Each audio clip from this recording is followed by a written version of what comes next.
can motivate you to become CA.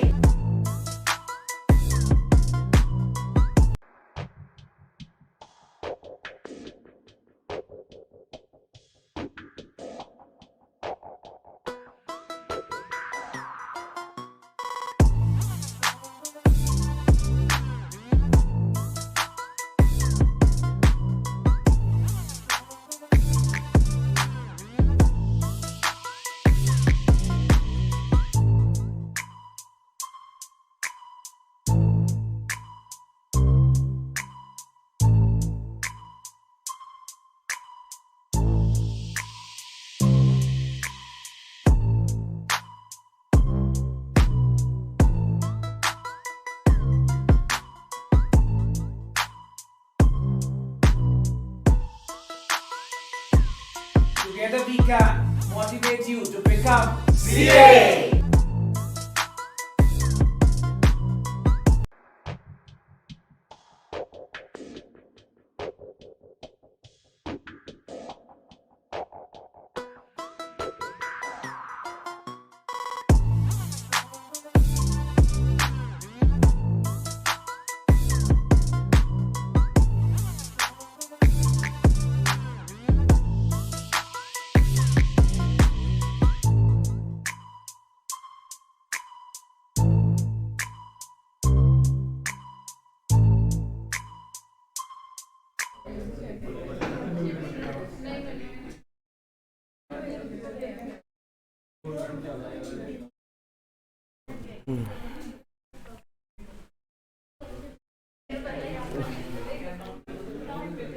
Camera on है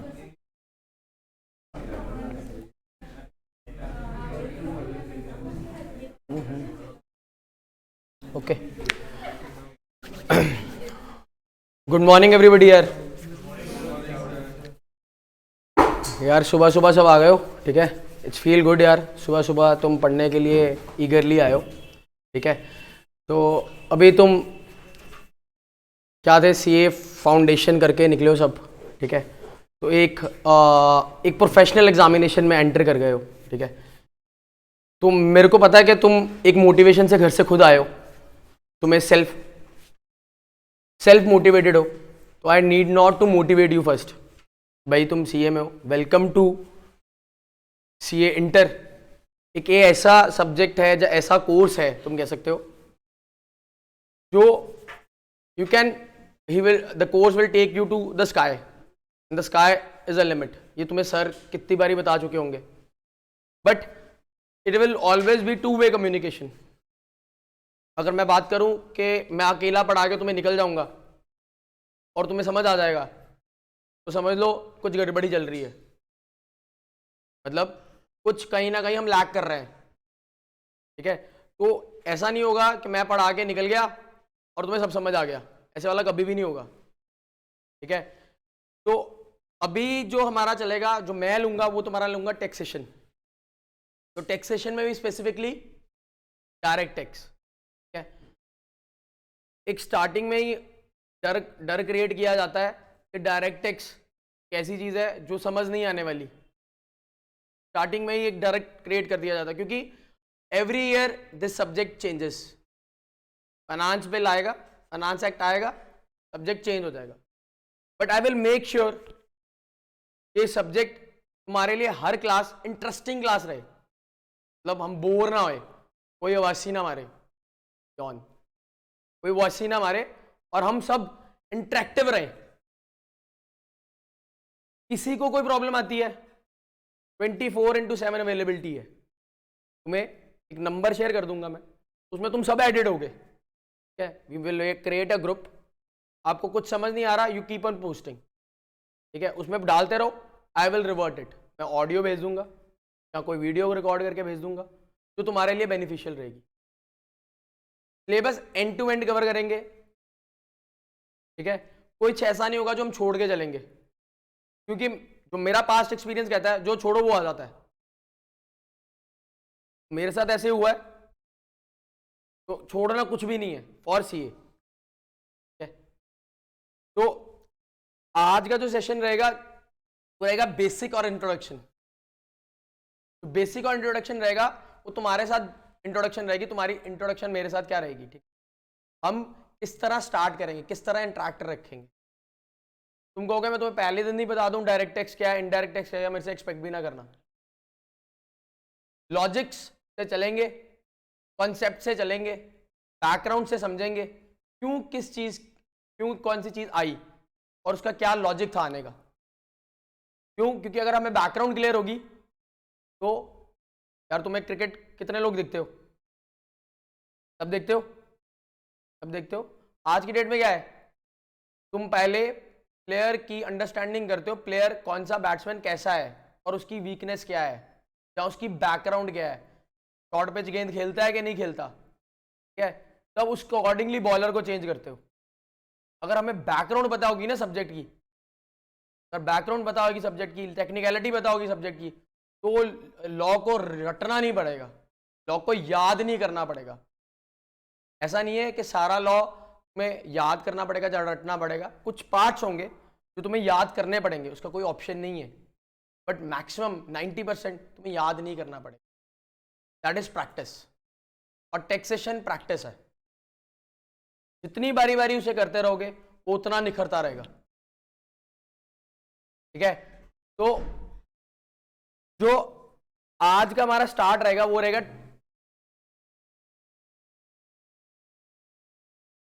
direct tax. और भाई साहब डाउट मन में रहेगा सर इसमें तो टैक्स जो है इसमें हमारे दो पार्ट्स हैं, एक है डीटी, एक है आईडीटी। तो फर्स्ट डे क्लियर करके चल रहा हूं, डीटी पार्ट मैं लेता रहूंगा और आईडीटी पार्ट सार्थक सर लेंगे। क्लियर? तो अब इसकी वेटेज, मन में डाउट आता है भाई साहब वेटेज किसकी क्या है, कि हमें पता ही नहीं। अभी तो हमें सीए फाउंडेशन करके लगा, बहुत पैशनेट है भाई, सीए फाउंडेशन हो गई भाई 7वें आसमान में, ठीक है। थोड़ा सा 7वें आसमान से पहले आसमान पे लेके आऊंगा। देखो यार जो कर लिया उसके लिए तुम सबके लिए क्लैप है, ठीक है। It's not cup of everybody's T जो तुम करके आए हो, ठीक है। फर्स्ट क्लैप फॉर योरसेल्फ, ठीक है। जो तुम करके आए हो वो शायद और बच्चे नहीं कर पाए। अगर हमारा 70% रिजल्ट रहा है ना या 80% रहा है, तो अगर 100 के लूं तो 20 बच्चे वो नहीं कर पाए। That is achievement in your self also, ठीक है, तुम्हारे लिए अचीवमेंट है, ठीक है। बट अब वो जो अचीवमेंट है उसको स्काई पे लेके जाना है, दैट इज एंटर। कभी भी सोचना ये नहीं है कि मुझे कोर्स को बीच में स्किप करना है। लाइफ में जो चीज पकड़ ली उसको एंड तक लेके जाना है, and this will make you sure that कि आप अगर एंड तक उसको ले गए तो तुम वो सक्सेसफुल होके रहोगे। ऐसी कोई दुनिया की ताकत नहीं है जो तुम्हें रोक ले, ठीक है। थोड़ा सा मैं अपना पर्सनल डिस्कशन करता रहूंगा, थोड़ा तुम्हें मोटिवेट करता रहूंगा और थोड़ा थोड़ा तुम्हें बोर करूंगा, तुम्हें बताना सर बोर हो रहे हो, ठीक है। डायरेक्टली मुंह पे फट बिंदास पीट दीजिए, कोई बात नहीं। मैं नहीं समझ आ रही, मैं इंटरेस्ट नहीं आ रहा, सर इंटरेस्ट नहीं आया, एग्जाम्पल दे दो। सर समझ नहीं आया, एग्जाम्पल दे दो। नहीं होगी example, I will stop it, मैं अगली क्लास में तुम्हें वो एग्जाम्पल दे दूंगा, ठीक है। कई बार इंस्टेंटली नहीं निकलती एग्जाम, बट उसके लिए मुझे डे बाय डे तुम्हारे साथ इंटरेक्शन करनी बहुत जरूरी है, तुम्हारा बैकग्राउंड जाना बहुत जरूरी है कि तुम क्या करते हो, किस फैमिली से बिलोंग करते हो। मैं बीच बीच में पूछता रहूंगा, ठीक है। तो हेजिटेट ना करना, ओपनली। आज से अगर मैं 4 साल पहले बात करूं तो मैं कैमरा को देख नहीं सकता था, मेरे को डर लगता था, ठीक है। आज 4 साल बाद मुझे डर नहीं लगता। यू हैव टू फेस, ऐसे ही है, जो सब्जेक्ट तुम्हें औखा लगता है उसको फेस करना है, उससे पीछे भागना नहीं है, ठीक है। तो डायरेक्ट टैक्स और इनडायरेक्ट टैक्स, इसकी वेटेज की बात करें अगर हम, तो भाई साहब ये जो वेटेज है डीटी की वो है 60 मार्क्स की, राइट।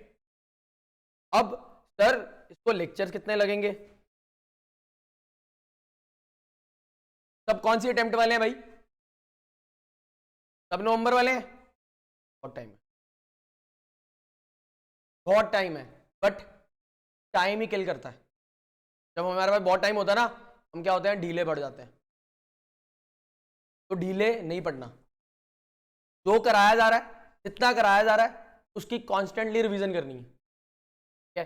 तो 9 मंथ मीन्स कि अगर मैं 8 सब्जेक्ट हैं तो मेरे लिए 1 महीना ही बचा। इस पॉइंट ऑफ व्यू से सोचो, 1 महीना ही बचा है मेरे पास। आज कहां पर बैठे हो, फेब में? पेपर कब है? कितने महीने बचे? महीना बचा, भी तो करोगे। तो इस पॉइंट ऑफ व्यू सोचोगे तो टाइम शॉर्ट है। दूसरे पॉइंट ऑफ व्यू यार 9 महीने बहुत है यार, कर लेंगे आराम से। तो अपने सिलेबस को डिवाइड उससे अकॉर्डिंगली कर लेना है।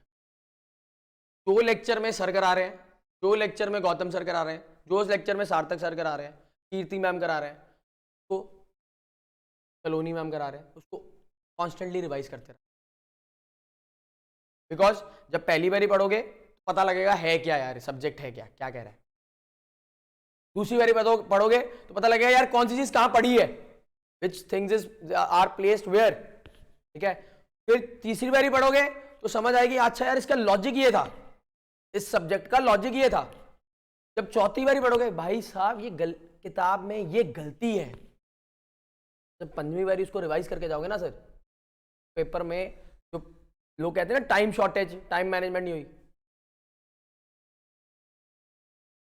पेपर में आधा घंटा पहले उठ के आओगे बाहर, लिख के ले लो आज। But the revision should be 5 times a subject, ठीक है। डेडिकेशन, मुझे पता तुम डेडिकेटेड हो, इसीलिए बैठे हो यहां पर, ठीक है। अभी आगे जो चलेगा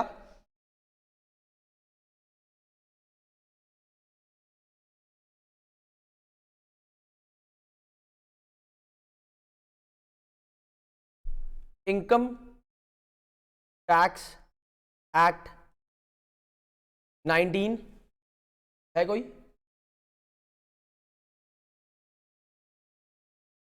अब इसका कोई बैकग्राउंड, ये क्यों आया, कैसे आया, है कोई?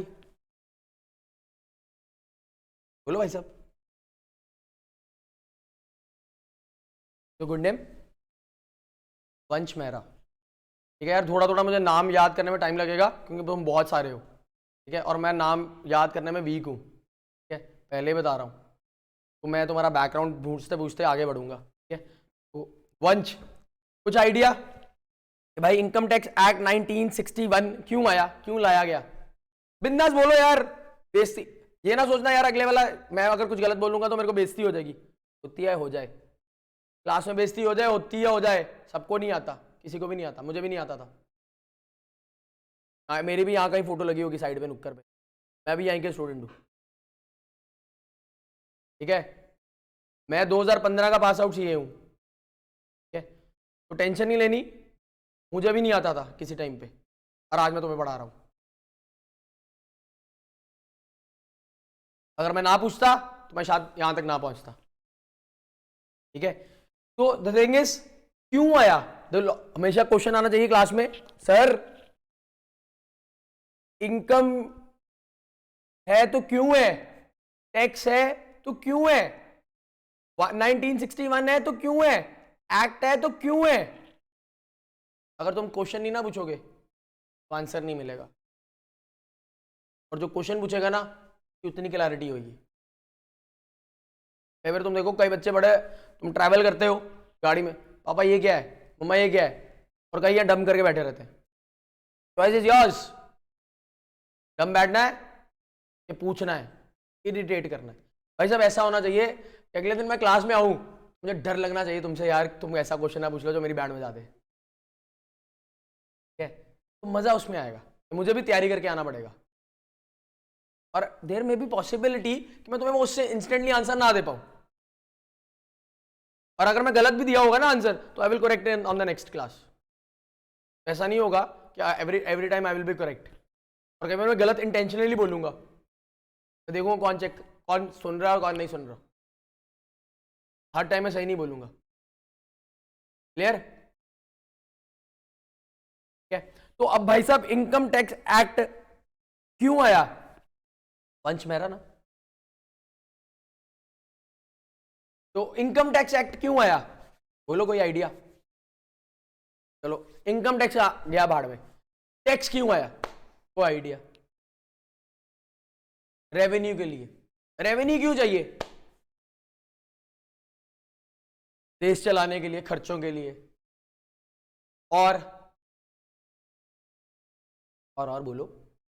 चलो आज मैं कहता हूं मेरे पास ये रोड्स हैं, ब्रिजेस हैं, ठीक है, मेरे घर के पास सड़क पड़ने वाली है, मुझे कहता भाई साहब 10,000 रुपया दे दो तुम्हारी सड़क डाल देता हूं, मैं दूंगा, भाड़ में जा यार, मैं जाऊंगा पैदल, होंगे लोग ऐसे भी।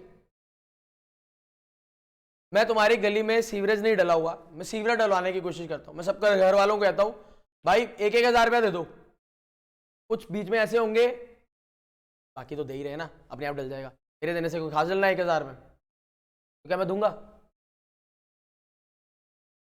तो टैक्स चाहिए, तो एक अथॉरिटी चाहिए जो टैक्स को इकट्ठा कर पाए, और टैक्स इकट्ठा होगा तो क्या होगी, डेवलपमेंट होगी,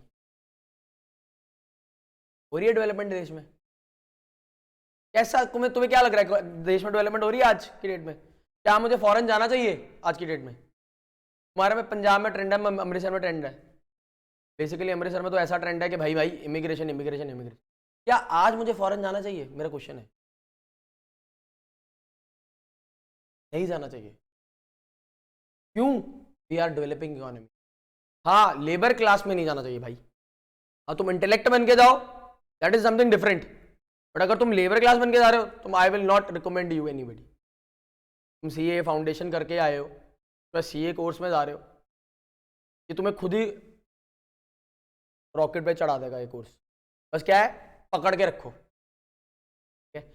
तो भाई साहब टैक्सेशन, टैक्सेशन, अब पीछे चलते हैं, बैकग्राउंड में चलते हैं इसकी, भाई कॉपी कॉपी बंद कर दो, मैं कुछ नहीं लिखाने वाला, टेंशन ना लो, पहला लेक्चर है, ठीक है, मैं तुम्हें कोई नोट्स नहीं, सब कुछ मिलेगा, सब कुछ लिखाऊंगा, जो लिखने वाला होगा वो लिखाऊंगा, तुम्हें कहूंगा लिख लो, ठीक है। तो भाई साहब किसी ने चाणक्य का नाम सुना है, सुना है भाई, किसी ने चाणक्य की वो आई भी थी, क्या कहते हैं, there was a series also, जहाँ वो सीरियल आल्सो चाणक्य, और वो अंकल गंजे से अंकल विद बोधी, में याद होगा थोड़ा किसी ने आइडिया, क्योंकि वो was a very good character, ठीक है।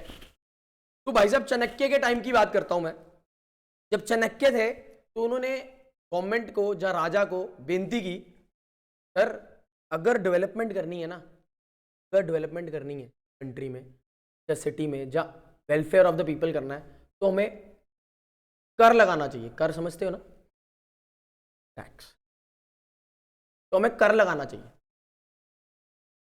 कर लगाएंगे तो पैसा आएगा, पैसा आएगा तो वो कहाँ यूज होएगा, डेवलपमेंट ऑफ द, डेवलपमेंट हो गई तो क्या होगा, पर कैपिटा इनकम बढ़ेगी, पर कैपिटा इनकम बढ़ गई, लोगों की स्पेंडिंग पावर बढ़ जाएगी, स्पेंडिंग पावर बढ़ गई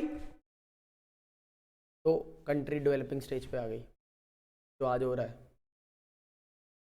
समझ रहे हो। तो ऐसा नहीं है टैक्सेशन एकदम से टपक पड़ा, कोई भी चीज टपकती नहीं है, उसको नरिश किया जाता है over a period of time, वो डेवलप होती है, जैसे जैसे जैसे जैसे रिक्वायरमेंट रहती है वो डेवलप होती रहती है उसको अकॉर्डिंगली, तो it's not a static thing, it is dynamic, जैसे जैसे जैसे जैसे चेंज हो रहा है वैसे वैसे वैसे टैक्स बढ़ता जा रहा है, जब टैक्स में अमेंडमेंट्स आती हैं, तो इसीलिए टॉपिक हैवी लगता है, क्यों, ये कांस्टेंट नहीं है। अकाउंट्स ले लो, सेट प्रिंसिपल बैठे हैं, कांस्टेंट है, स्ट्रेटेजिक फाइनेंशियल मैनेजमेंट ले लो, सेट टॉपिक्स बैठे हैं, कांस्टेंट है, ऑडिट ले लो, सेट टॉपिक्स बैठे हैं, कांस्टेंट है, क्या ये कांस्टेंट है, इसीलिए औखा लगता है, हमें डर लगता है। और भाई साहब दूसरी चीज और देखो यार, ज्ञानबाजी थोड़ी बहुत ही करता रहूंगा बीच में, डम्मी वाला कॉन्सेप्ट में आर्टिकल में कोई नहीं जाएगा, कोई सोच रहा है मैं डम्मी आर्टिकल बन जाऊं, तो मेरी हाथ जोड़ के बेनती है तुम सबसे, कोई डम्मी नहीं करेगा, डम्मी समझते हो, डम्मी समझते हो, कोई नहीं करेगा, अपने करियर की वाट लगा लोगे। ठीक है, तो कोई डमी नहीं करेगा, everybody will go to a good CA and register with him, जो अपना हमारा पहला ग्रुप देने के बाद होता है। ठीक है, जब तुम पहला ग्रुप दे लेते हो तब तुम क्वालिफाई कर लेते हो जब ग्रुप एक, तो उसके बाद तुम्हें रजिस्टर कराना होता है, जो तुम्हारी 2 साल की 2.5 साल की ट्रेनिंग है। ठीक है, तो कोई भी डमी नहीं करेगा। क्यों? ये सब्जेक्ट ही ऐसा है, जो डमी करेगा वो टेक्स्ट में एक्सपर्ट नहीं बन पाएगा, मेरे सब्जेक्ट की वाट लग जाएगी। इवन तो तुम क्लियर कर चुके होगे, तुम्हें क्लियर करा चुका हूँगा, बट आगे भी तो पढ़ना है, फाइनल भी तो करनी है। तो डमी कर लिया तो अपने आप को एक सब्जेक्ट में ऑटोमेटिकली वीक कर लिया। तो क्लियर करके चल रहा हूं भाई मैं तुम्हें पहले पहले, ये जो जो गलतियां करते हैं बच्चे, मैं तुम्हें पहले पहले क्लियर करके चल रहा हूं भाई, ये गलती नहीं करनी। बट फिर भी एक आधा बच्चा होएगा जो गलती करेगा, मुझे पता है कोई ना कोई करेगा, और अगर वो गलती करने लगे वो मेरे पास जरूर आता है कंसल्टेशन के। क्लियर? अब भाई साहब चाणक्य जी ने कह दिया सर डेवलपमेंट के लिए टैक्स इकट्ठा किया जाए, तो वो डेवलपमेंट के लिए टैक्स इकट्ठा हो गया। अब भाई साहब चाणक्य से शुरू हुए, तो अब हम गवर्नड हो गए, ब्रिटिशर्स आ गए। ब्रिटिशर्स आ गए। लगान मूवी देखी है कि नहीं देखी? नहीं देखी? जिन्होंने नहीं देखी वो कृपया क्लिप शॉट देख ले लगान का, थोड़ा सा यूट्यूब पे, थोड़ा सा समझ आ जाएगा। क्या था उसमें? लगान लगाया गया, किसने लगाया? गवर्नमेंट ने लगाया, ब्रिटिश गवर्नमेंट ने। पीपल ऑफ इंडिया रिवोल्टेड, और उन्होंने कहा हम नहीं देंगे, क्योंकि फसल ही नहीं हुई। तो गवर्नमेंट ने, ब्रिटिश गवर्नमेंट ने लगान क्यों लगाया? अब वो लगान क्यों लगा रहे हैं? क्या रिक्वायरमेंट थी? बोलो बोलो बोलो बिंदास, गलत मतलब जो मतलब बोलो, सही होगा बता दूंगा, नहीं सही होगा तो उसको करेक्ट कर दूंगा, बिंदास हो गए बोलो।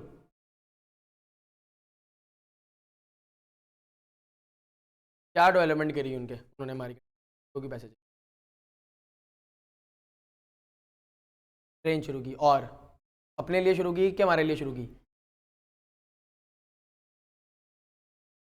भाई साहब अगर तुम पीछे पीरियड में जाओ 1857 में, तो हम वॉर की स्टेज में थे, वर्ल्ड वॉर की स्टेज।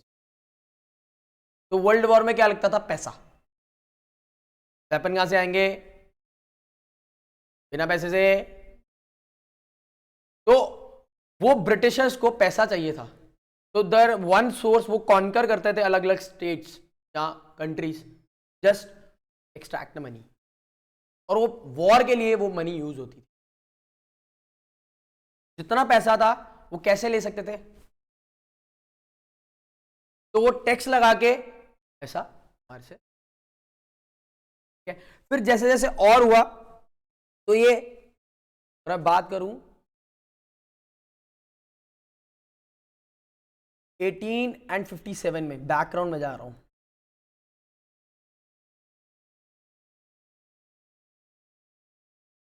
1857 में बात करूं तो ब्रिटिशर्स में वॉर स्टेट में थे, तो वो टैक्स कलेक्ट करते। अगर आप सबके पास मोबाइल है ना यार, चलो 1860 में एक sir James Williamson, James Williamson, online search करो ये बंदा कौन था, करो करो सर्च।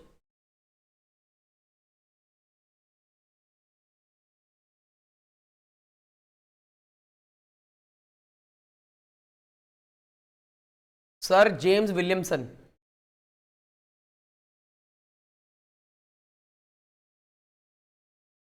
कुछ मिला?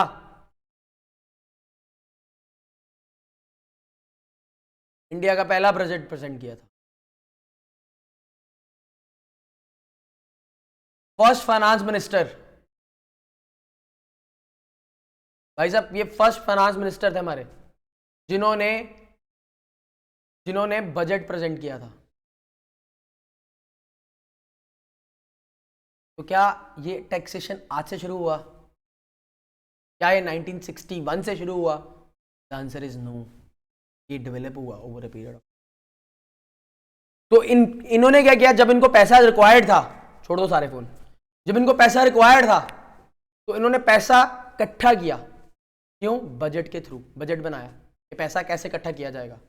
बजट में क्या बोलेंगे, भाई साहब इतना इतना पैसा इकट्ठा हुआ है, ये पैसा यहां यहां लगाया जाएगा, तो बजट बना दिया। ठीक है, उसके बाद आगे फिर 1886 में लॉर्ड डफिन,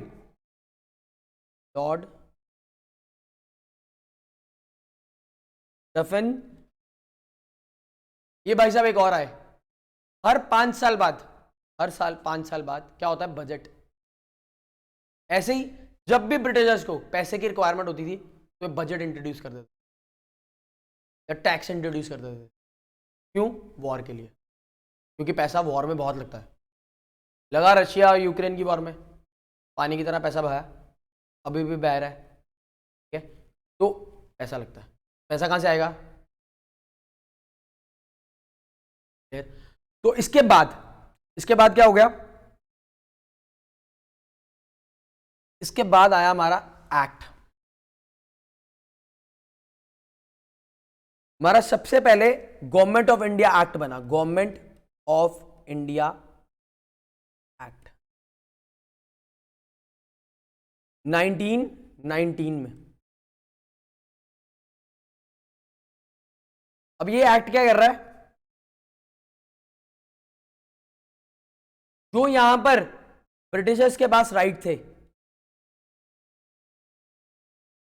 टैक्स कलेक्ट करने के लिए, वो गवर्नमेंट ऑफ इंडिया के पास शिफ्ट होने शुरू हो गए। देखो यार, कईयों को ये बोरिंग लग गया, मुझे खुद हिस्ट्री बोरिंग लगती है, बट बैकग्राउंड समझने के लिए हिस्ट्री में जाना पड़ेगा। अभी बायोलॉजी करोगे ना बात तो तुम्हें सब समझ आएगा ना समझ, सब में इंटरेस्ट आ जाता है, सबको इंटरेस्ट आ जाता है, कोई नहीं छोड़ता वो क्लास। ठीक है, बट हिस्ट्री सबको नींद आती है। क्लियर? तो भाई साहब थोड़ा बैकग्राउंड में जाने के लिए, थोड़ा बैकग्राउंड में जाना पड़ेगा to study that particular concept. ठीक है, तो बैकग्राउंड में नहीं जाएंगे तो ये समझ नहीं आएगा। ठीक है, तो गवर्नमेंट ऑफ इंडिया एक्ट बनाया गया, जिसमें गवर्नमेंट जो ब्रिटिश कर रही थी वो गवर्नमेंट ऑफ इंडिया को शिफ्ट किया गया, वो आया 1919 में। ठीक है, तो जितने राइट्स थे, जो ब्रिटिश गवर्नमेंट के पास राइट थे, वो इंडियन गवर्नमेंट के पास राइट शिफ्ट हो गए। क्लियर? अब इसके बाद 1922 में हम घुस गए। अब 1922 में क्या हुआ, income tax act for the first time launch हुआ। इनकम टैक्स एक्ट 1922 में फर्स्ट टाइम लॉन्च हुआ।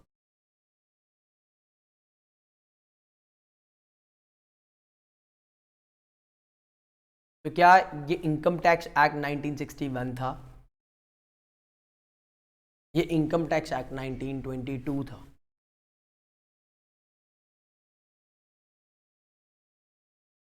अब आज से रीजन बढ़ गया, माइंड बढ़ गया। जो रट्टा लगा रखा था सर 1961 इनकम टैक्स एक्ट 1961, सबने बोला क्या वो 61 में आया था? नहीं आया था, वो वे बैक आया था। ठीक है, तो अब जब ये एक्ट बना, तो ये सारा जो एक्ट बना होगा ये ब्रिटिश गवर्नमेंट के साथ इन कंजंक्शन बना होगा, क्योंकि तब ब्रिटिश गवर्नमेंट हमारे पर राज कर रही थी। तो जो भी होगा वो ब्रिटिश पार्लियामेंट के थ्रू हो रहा होगा, इंडियन गवर्नमेंट के तरफ तो हो नहीं रहा होगा। तो जितने भी लॉ होंगे वो ब्रिटिश, लॉ पता है ना, लॉ कैसे पास होता है वो भी बताऊंगा, लॉ कैसे पास होता है। तुम इंडियन कॉन्ट्रैक्ट पढ़ के आए हो ना, ये सीए फाउंडेशन में कॉन्ट्रैक्ट बताया है। और कौन सा सब्जेक्ट पढ़ा तुमने? लॉ पढ़ा है ना, बेसिकली कंपनी लॉ भी पढ़ा है ना इसमें। तो तुम्हें 1922 में इनकम टैक्स ब्रॉड हो गया और एक एक्ट बना दिया गया। देखो यार, कोई भी चीज करने से पहले उसको एक्ट को बनाना जरूरी है। अगर एक्ट नहीं होगा तो तुम कुछ नहीं कर सकते। सपोज एग्जांपल दे रहा हूं, अगर मोदी जी शाम को 8 बजे आके बोले सर आज से 1% सेस लगा दिया गया है फॉर कोविड, क्या लग जाएगा? क्या वो लग जाएगा? लगेगा। That is mood from parliament. पहले पार्लियामेंट होगा, पार्लियामेंट में सेशन बैठेगा, सेशन उसमें अप्रूवल देगा तो वो आगे चलेगा। इसकी एक्सेप्शन भी है, वो बात करेंगे। तो ऐसा नहीं है रातों रात लॉ बन जाता है, ऐसा कुछ नहीं होता। It develops. फिर उसके बाद ये जब एक्ट बन गया 1922, अब जब ये एक्ट बन गया यार, तो एक्ट का काम तो ये है कि लॉ लिख दिया, अब लॉ को इम्प्लीमेंट भी तो करना है। तो इम्प्लीमेंट कौन कराएगा? गवर्नमेंट। गवर्नमेंट ने तो एक्ट बनाया, तो इम्प्लीमेंट क्यों, कैसे कराएंगे? कैसे कराएंगे इम्प्लीमेंट? Rules and regulations. भाई साहब वर्ड्स आ रहे हैं बड़े बड़े निकल के, मैं साइड में लिख लेता हूं, रूल्स एंड रेगुलेशन।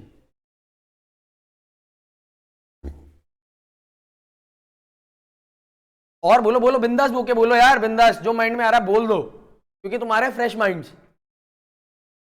देखो यार, थोड़ा सा फिर डाइवर्ट कर रहा हूं।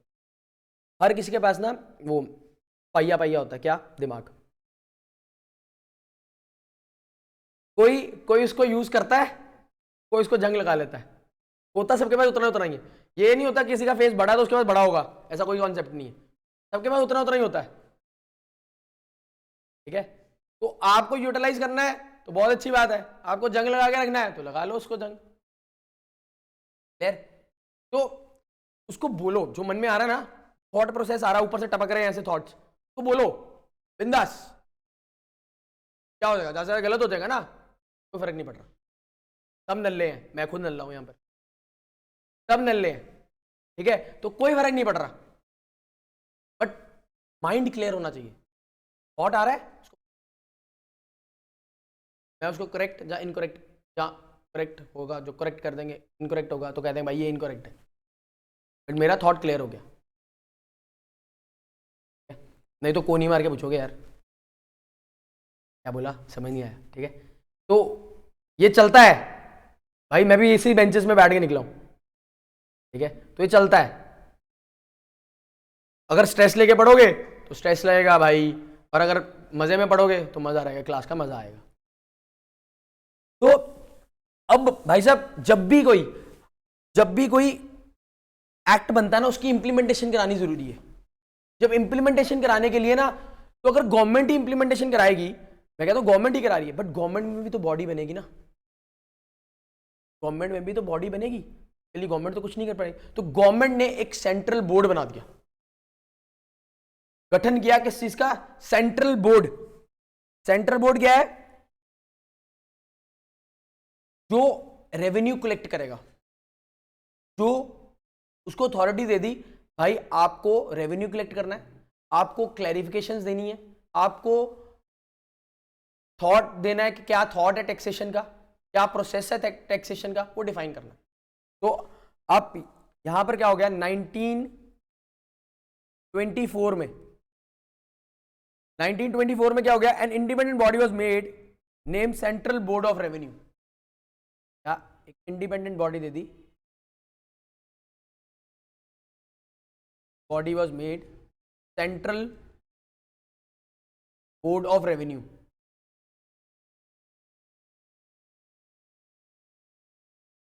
अब एक्ट तो बन गया, पैसा कौन इकट्ठा करेगा? अगर एक्ट बनाने वाले ही पार्लियामेंट के बंदे ही आगे पैसा इकट्ठा करेंगे तो क्यों एक्ट समझ नहीं आएगा? उन्होंने और भी तो एक्ट बनाने हैं, सिर्फ एक ही एक्ट थोड़ा बना के छोड़ देना। तो उसके लिए एक अलग से बॉडी दे दी जो टैक्सेशन को देखेगी सिर्फ। वो कौन सी है? Central board of revenue. ये बना दिया भाई साहब, सबका पैसा आप इकट्ठा करोगे, हमारा कुछ लेना देना नहीं। हमने लॉ बना दिया, लॉ के अकॉर्डिंगली इंप्लीमेंट कराओ और पैसा इकट्ठा करो। क्लियर? यहां तक क्लियर हो गया? अब ऐसा क्यों किया गया, बोर्ड क्यों बनाया, पैसा इकट्ठा किया, और क्यों बनाया गया, क्या रीजन और हो सकता है, और क्या रीजन हो सकता है?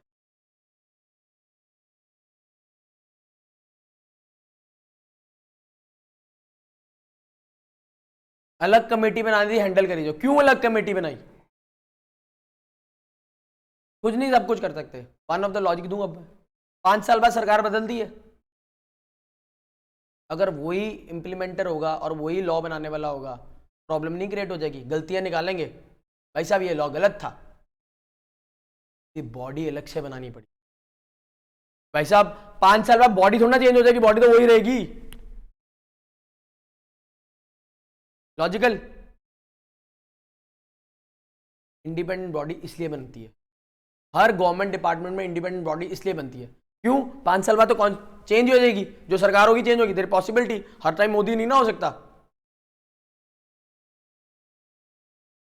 ठीक है, तो गवर्नमेंट चेंज होती है, जब गवर्नमेंट चेंज होती है तो लॉ तो नहीं चेंज होगा, लॉ तो सेम ही रहेगा, लॉ के लिए पार्लियामेंट में पास करना पड़ेगा तुम्हें। गवर्नमेंट चेंज हो रही है तो बॉडी सेम रहेगी, समझ रहे हो? तो बॉडी सेम रहेगी तो वो काम करती रहेगी, अपना फंक्शन करती रहेगी, इवन दो सरकार आए जाए से कुछ नहीं फर्क पड़ता। क्लियर? क्लियर? अब भाई साहब इसके बाद क्या हुआ, 1947 में आ गए। भैया क्या हुआ था 1947 में? इंडिपेंडेंस हो गई, पाकिस्तान को दे दिया, इंडिया के पास आ गया। ठीक है, तो हमारा बंटवारा हो गया। तो अगर अब थोड़ा सा फिर आउट ऑफ द वे, अगर कहते हैं, तो मुझे लगता है और मैंने जो वीडियोस देखी हैं तो लोग कहते हैं अगर अमृतसर ये डिवीजन ना हुई होती तो अमृतसर मुंबई से ऊपर होता। रीजन बॉर्डर तो लगता है, रीजन सबसे शॉर्टेस्ट रूट है टू चाइना, लैंड रूट। अगर मुझे कुछ इंपोर्ट एक्सपोर्ट करना है तो ये सबसे शॉर्टेस्ट रूट है, ट्रेड रूट। अभी मुझे सी से घूम के जाना पड़ता है, ठीक है, तो ये बेनिफिशियल रहता सबसे ज्यादा। इसलिए क्या मैं ट्रेड नहीं कर पाया, जब तुम ट्रेड नहीं कर पा रहे तो तुम स्टैग्नेट हो जाते हो, ट्रेड करना जरूरी है। तो कहते हैं दैट्स इंटरप्रिटेशन, एक्चुअल में क्या होता वी डोंट नो, बट कहते हैं कि अगर वो हम बॉर्डर में ये बॉर्डर ना होता तो one Amritsar would have been developed more than Mumbai. तो 1947 में हम क्या हो गए, इंडिपेंडेंट, इंडिपेंडेंस आ गई हमारे में। क्लियर है भाई?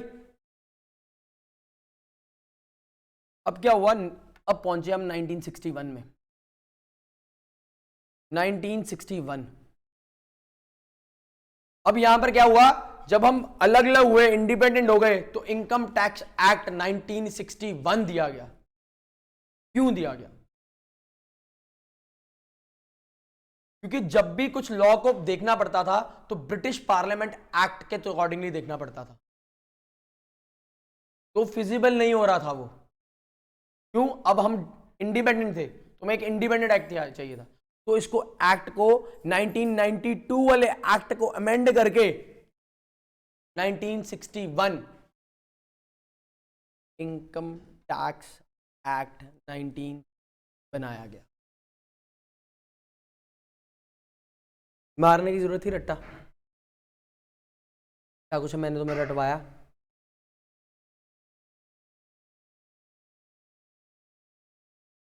भाई साहब लॉजिक से चलोगे तो ग्रुप ने भी निकाल लोगे और वो कहते ना हवा में फ्लोट करोगे, तो फ्लोट करते रहोगे। तो अगर बर्डन लेके पढ़ोगे तो ले लो फिर बर्डन, और भी बड़ी चीजें हैं, आंटी वांटी का भी ले लो बर्डन। ठीक है, तो हमेशा फ्लोट करना है, मेक द थिंग्स लाइटर। जितनी लाइट करोगे, लाइट करने में मेहनत ज्यादा लगती है भाई,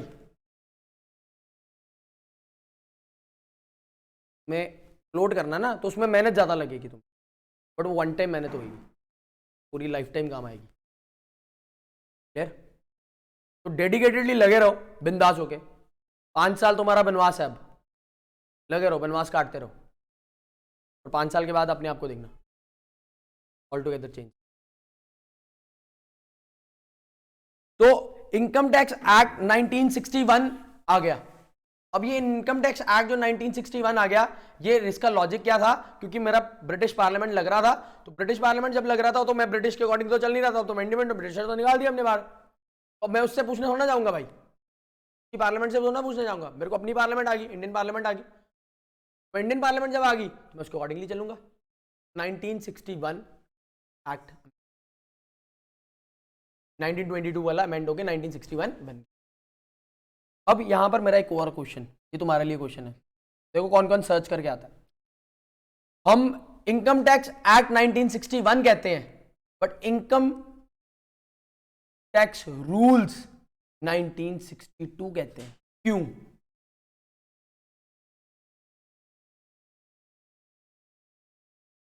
क्वेश्चन देखो यार, देखो अगर तुम मेरी नींद खराब करोगे तो मैं तुम्हारी भी करूंगा। ऐसा तो है नहीं कि तुम मेरी नींद खराब करो, मैं 6 बजे उठ के लगाऊं तो तुम घर जाके आराम से सो जाओ, ऐसा वाला कुछ नहीं होने वाला मेरी, ठीक है? अगर अगर मैं कुछ रिसर्च करके आ रहा हूं, तुम भी रिसर्च करके आओ भाई साहब, गलत हो जाएगी ना ज्यादा से ज्यादा। बट क्या होगा, रिसर्च वाला काम हमेशा याद रहता है।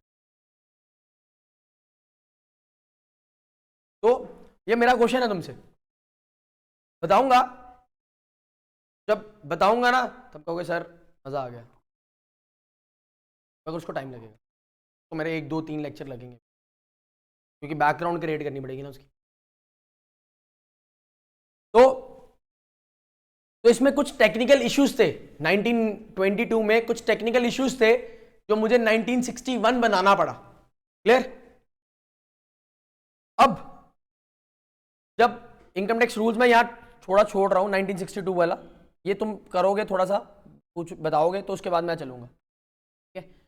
तो इसके बाद क्या हुआ, इसके बाद क्या हुआ, इनकम टैक्स जो था हमारे पास 2 तरह के टैक्सेशन आ गए। टैक्सेशन 2 तरह के आ गए, एक आ गया डायरेक्ट टैक्स, एक आ गया इनडायरेक्ट टैक्स। अब भाई साहब डायरेक्ट टैक्स और इनडायरेक्ट टैक्स में चलो मोटा मोटा क्या फर्क है, बोलो भाई।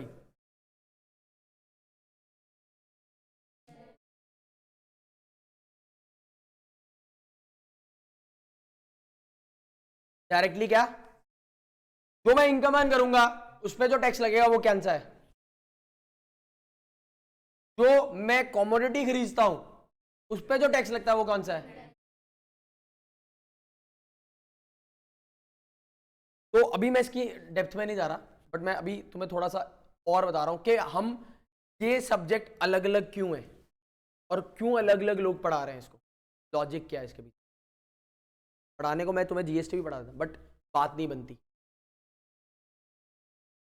लॉजिक से, ठीक है? अभी क्या थी, यहां पर 2 बॉडी थी, बोथ बॉडीज, यहां पर क्या थी, सिंगल बॉडी थी, सिंगल बॉडी थी जो इसको मॉनिटर कर रही थी, सिंगल बॉडी थी। हमने पढ़ा था कौन सी बॉडी थी, central board of revenue, revenue था जो मैनेज कर रहा था इसको, सारा कुछ देख रहा था, कलेक्शन वगैरह सब देख रहा था, but over a period of time heavy हो गया, हैवी होता रहा over a period of time, tax collection heavy हो गया, लॉ बनाना हैवी हो गया, लॉ को इंप्लीमेंट कराना हैवी हो गया। कितनी कम्युनिटीज है तुम्हारे आसपास, कितनी सर्विसेज है तुम्हारे आसपास, एक्साइज है, कस्टम है, तो इसको 2 बॉडीज में डिवाइड किया गया। कौन सी एनी गेसेस?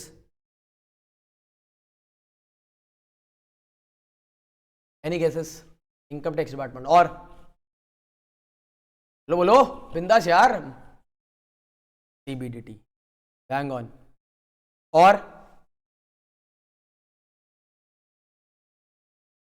बोलो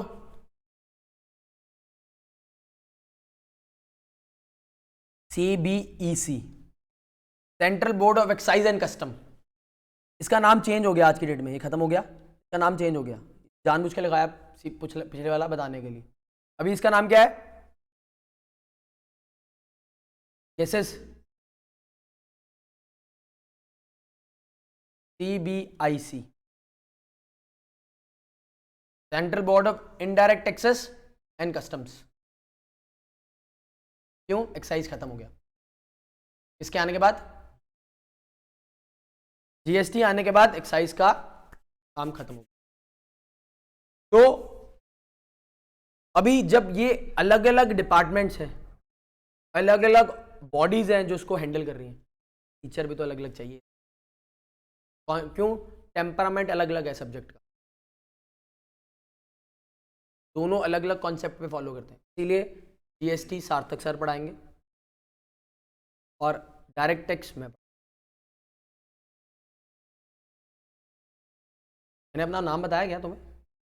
बता दिया, CA मयंक जैन, ठीक है। मैंने शायद I forgot to tell you the name, शुरू हो गया फ्लो में, ठीक है। तो क्या है, तुम्हें जो डायरेक्ट टैक्सेस और इनडायरेक्ट टैक्सेस है अलग अलग है दोनों, उसका टेम्परामेंट अलग अलग है, इसलिए टीचर भी दो अलग अलग है, ठीक है। तो CBDT क्या देखेगी? डायरेक्ट टैक्सेस का पार्ट देखेगी, कैसे काम चलेगा, क्या नहीं चलेगा, क्या होगा क्या नहीं होगा, ठीक है। और CBIC क्या देखेगी? आज सबसे ज्यादा रेवेन्यू कलेक्ट जो हो रहा है, and thanks to whom? Thanks to whom? अभी भी आंसर नहीं आया। अरुण जेटली, हमारे अमृतसर का भाई बंदा है। ही वॉज द ओनली जो GST के लिए ऊपर बहुत फोकस था, और 3 साल उसने 3 साल में कहा था कि इतना रेवेन्यू आएगा, and he was a vision, वो उतना रेवेन्यू आया। एंड अगर सीताराम का रमन का पिछले फाइनेंस बजट का सेशन सुनोगे ना, तो उसने स्पेसिफिकली अरुण जेटली को थैंक यू कहा that this is because of him, his vision, कि हम इतना टैक्स कलेक्ट कर पाए।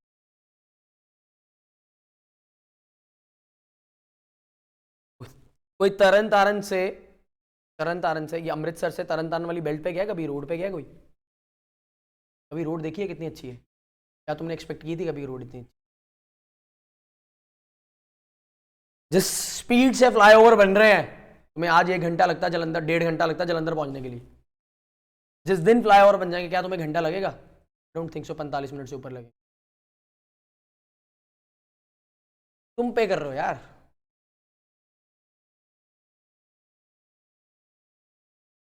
तुम पे कर रहे हो, इनफैक्ट तुम पे कर रहे हो। अब मैं बताऊंगा वो कैसे, जब ये चैप्टर चलेगा, आगे आगे बढ़ेगा। भाई साहब, तुम्हारे फादर साहब तुम्हारे खाते में पैसा डालते होंगे कुछ ना कुछ, जहां कोई ना कोई प्रॉपर्टी तुम्हारे नाम पे ले रखी होगी, जहां कुछ FD करा रखी होगी, सब टैक्स सेविंग है। अब जो टैक्स सेविंग कर रहे हैं ना पापा, आने वाले टाइम में जब ये तुम इसके लेक्चर्स लगा चुके होगे ना, तब तुम कहोगे पापा टैक्स सेविंग है ना, वो मेरे पैसे हैं, मेरे पैसे हैं। वो भी पता लगेगा तुम्हें कब, स्मार्टर हो जाओगे तुम। अब टैक्सेशन एक ऐसा सब्जेक्ट है जो हर बंदे से रिलेट करता है। क्या अकाउंट्स हर से रिलेट करता है? नहीं करता। क्या ऑडिट हर से रिलेट करता है? नहीं करता। टैक्सेशन हर बंदे से रिलेट करता है, इवन के जो बंदा मर भी जाता है उससे साथ भी रिलेट करता है। समझ रहे हो? समझ रहे हो भैया कितना इंपॉर्टेंट है ये? मैं तुम्हें इंपॉर्टेंस बता रहा हूं सब्जेक्ट की, एप्लीकेबिलिटी बना रहा हूं सब्जेक्ट की। भाई बूढ़ा आदमी 80 साल का भी, वो भी टैक्स प्लानिंग करता है। और जितने इंडस्ट्रियलिस्ट हैं, जितने बिग बिग आइकॉन्स हैं हमारे इंडिया के, वो सब टैक्स सेविंग करते हैं। करते ही हैं। सेल कंपनीज बनती है, क्यों बनती है? टैक्स हेवंस पे क्यों जाते हैं? टैक्स सेविंग के लिए। क्यों? 30% टैक्स है यार, 30% मेरी इनकम पे टैक्स लग गया, मैं कहाँ जाऊंगा? तो अगर तुम एडवाइस दे देते हो किसी को, भाई तेरा 50,000 टैक्स कटा है, 30,000 तुझे रिफंड दिला दूंगा, 4,000 रुपये लूंगा, खुशी खुशी दे देगा तुम। नेट उसको तो रिफंड आ ही रहा है, कुछ भी नहीं किया, रिटर्न फाइल करनी तुमने उसकी, भाई फंड दिला दिया तुझे, 15 दिन में दिलाऊंगा रिफंड। 40,000 का तेरा रिफंड बनना, 15 दिन में दूंगा, 10% लूंगा। आंधे आंधे 4,000 पे आ गया, और क्या चाहिए? बैठे बैठे क्या किया? रिटर्न फाइल की। वो जो पाइया पाइया की बात की थी ना, वो पाइया पाइया यहाँ यूज होता है। ठीक है, तो यूज तुमने करना है सबने यार। मैं तुम्हें डिराइव कर सकता हूं, मैं तुम्हें गाइड कर सकता हूं, मैं तुम्हें वो कहते हैं ना बता सकता हूं कैसे करना है, बट मैं तुम्हें एफिशिएंट बना सकता हूं। But there should be two ways always, not a single way. मैं कल्ला कैला करके चला जाऊं, सब कुछ होगा, टेस्ट होंगे, सीरीज होगी, सब कुछ होगा, बट विलिंगनेस तुम्हारी तरफ से आनी चाहिए। विलिंगनेस नहीं है तो कुछ नहीं हो सकता। चलो आगे चले। अब ये बोर्ड को दो जगह में डिवाइड कर दिया हमने। हम छोटा छोटा, मैं अभी समझ के चल रहा हूं, तुम्हें कुछ नहीं आता, मैं भी नल्ला तुम भी नल्ले, हम स्टेप बाय स्टेप पढ़ते जाएंगे। तो अभी हम पहुंच गए, ये पता लग गया एक्ट क्यों बना, एक्ट क्यों बना, 1961 एक्ट क्यों बना। लॉजिक क्लियर, रट्टा मारने की जरूरत नहीं। अब जो सीए फाउंडेशन वाले होंगे ना, तुम उसको चढ़ाओगे भाई एक्ट कब बना, वो कहेगा 1961, तुम कहेंगे नहीं 1922, मजे लोगे, फिरकी लोगे तुम। ठीक है, तो ऐसे ऐसे तुम धीरे धीरे फिरकी लेनी शुरू कर दोगे सीए फाउंडेशन वाले। ठीक है, तो इसके बाद अब यार पता क्या होता है, जब तुम आते हो ना सेक्शन सेक्शन बहुत करते हो, बड़ा क्लियर कर रहा हूं पहली बारी में। सेक्शन याद है पेपर में लिखना है, सेक्शन याद नहीं है पेपर में लिखना भी नहीं है। लॉ याद है लॉ लिखो, सेक्शन नहीं लिखना। सेक्शन लिख दिया और लॉ बिल्कुल सही लिखा और सेक्शन गलत लिखा तो नंबर 0 मिलेगा। फिर ये ना रोना यार हम तो पूरा लॉ लिख के आए थे, साहब तुमने सेक्शन किसके सेक्शन के अंदर लॉ लिख दिया वही गलत है, तुमने अपने आप के साथ बलात्कार कर लिया है ना, वो वाला सिस्टम है। तो वो नहीं करना, चतुर रामलिंगम नहीं बनना। ठीक है, तो जितना मतलब अगर जो चीज आती है ना, जो चीज आती है उसको पकड़ के रखना है, और वो ज्यादा होशियारी मारने की जरूरत नहीं पेपर में, वो तुम्हारे से ज्यादा होशियार है, चेकर तुम्हारे से ज्यादा होशियार है। कुछ सेक्शन आते हैं तो लिखने। अब सेक्शन की बात करें, कितने सेक्शन होंगे इनकम टैक्स एक्ट में? Any wild guesses? कितने कितने? लो बोली लगाओ, चलो बोली लगाते हैं, तो बोली लगाते हैं। आज 150 आवाज आई थी एक मुझे, 200 आई थी, 210 बोली, एक बोली 210 की हाईएस्ट बोली यही है। 350 ओए होए, अगली बोली क्या 150? तो थोड़ा सा तुम्हें रोक रहा हूं यहां पर, 290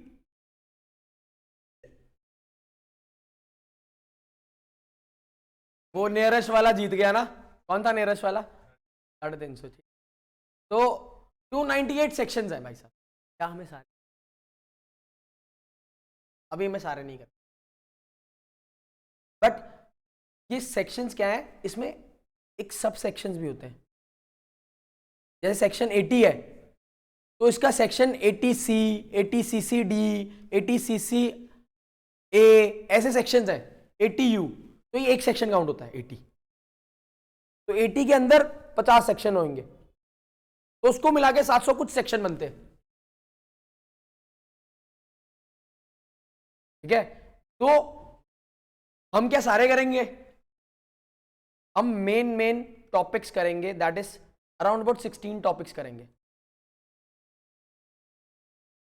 ठीक है, बट फाइनल में हम सारा करेंगे। क्लियर? तो फाइनल में हम सब करेंगे, तो घबराना नहीं है। कुर्सी की बेटी, ठीक है, हवाई जहाज उड़ने वाला है। ठीक है, तो नहीं उड़ता पंजाब नहीं बनना, बट उड़ने वाला हमारा हवाई जहाज। ठीक है, तो अभी क्या है सेक्शन। अब सब क्या होता है, सेक्शन सेक्शन करते हैं हम। क्या क्या समझते हो इससे? चलो थोड़ा सा तुम लॉ पढ़ के आए हो, थोड़ा सा ब्रीफ करते हैं। सेक्शन 2 सब सेक्शन 22, ठीक है, अब इसका क्या मतलब है, बोलो।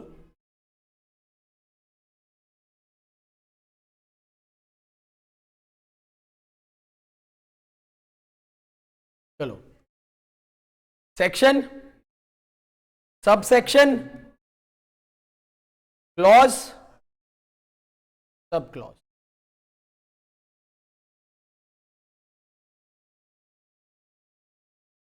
क्लियर है? क्लियर है? इस पार्ट का क्लियर है? कोई इसमें डाउट लग रहा हो कि नहीं सर ये गलत है या कुछ है? तो अब हम और क्या पढ़ेंगे इसमें, टेक्स्ट में हम लॉ पढ़ेंगे, टेक्स्ट का लॉ पढ़ेंगे। सेकंड, सेक्शंस पढ़ेंगे। थर्ड, रूल्स पढ़ेंगे, rules and regulations, applicability, rules and regulations पढ़ेंगे।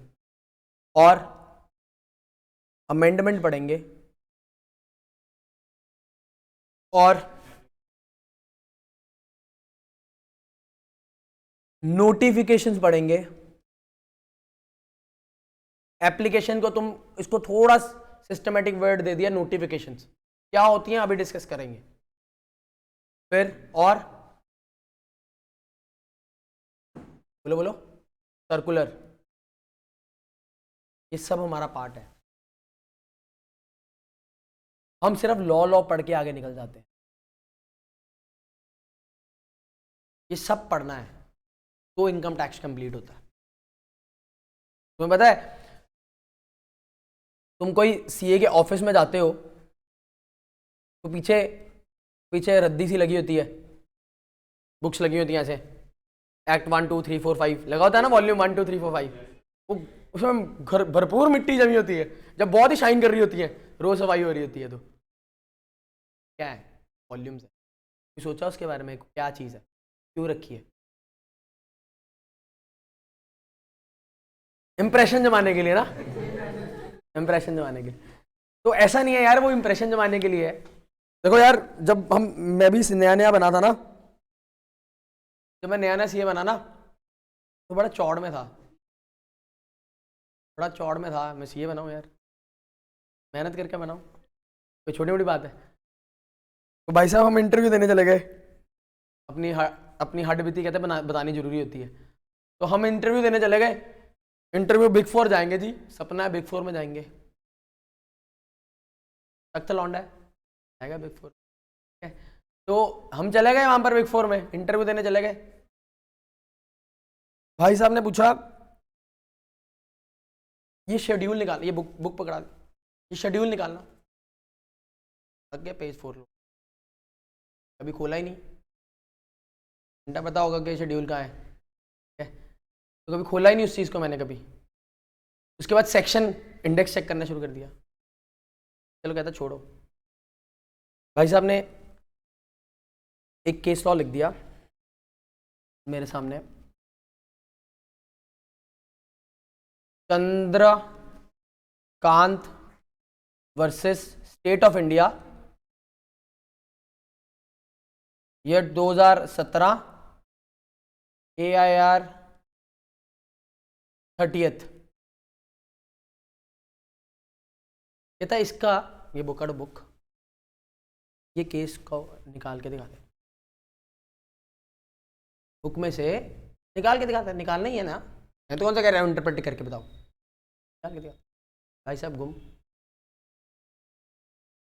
5 मिनट सोचो में डल के क्या करें, इतना पढ़ के आए हैं, जो 7वें आसमान में तो पहले आसमान पे आ गए। ठीक है, उस दिन समझ आया नहीं यार कुछ कमी है अपने में, अभी भी हमें कुछ लर्निंग बाकी है।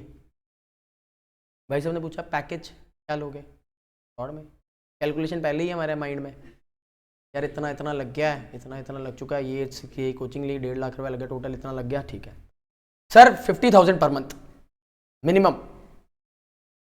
होता ही है सबके मन में, 50,000 तो मिनिमम रहेंगे। ठीक है, तो मतलब 3 महीने में 4 महीने में पैसे वसूल, जितने पैसे लगे थे पैसे वसूल हो गए। तो उसके बाद वो इंटरव्यू के बाद कॉल ही नहीं आई कभी, बट इतनी रियलाइजेशन होगी हमारे में कुछ कमी है।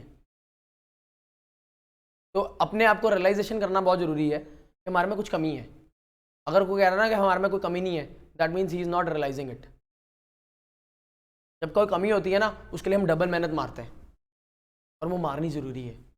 अगर डबल मेहनत नहीं मारोगे ना तो पीछे रह जाओगे। देखो यार, दो तरह के इंसान होते हैं, जो अपनी लाइफ, फैमिली लाइफ छोड़ के आगे बढ़ने की कोशिश करते हैं, वो अलग होते हैं, और कोई अपनी फैमिली को आगे लेके चलते हैं, सारी इंटायर फैमिली को लेके चलते हैं। अपने लिए हर कोई करता है, दूसरों के लिए कौन करता है? बहुत लिमिटेड लोग होते हैं।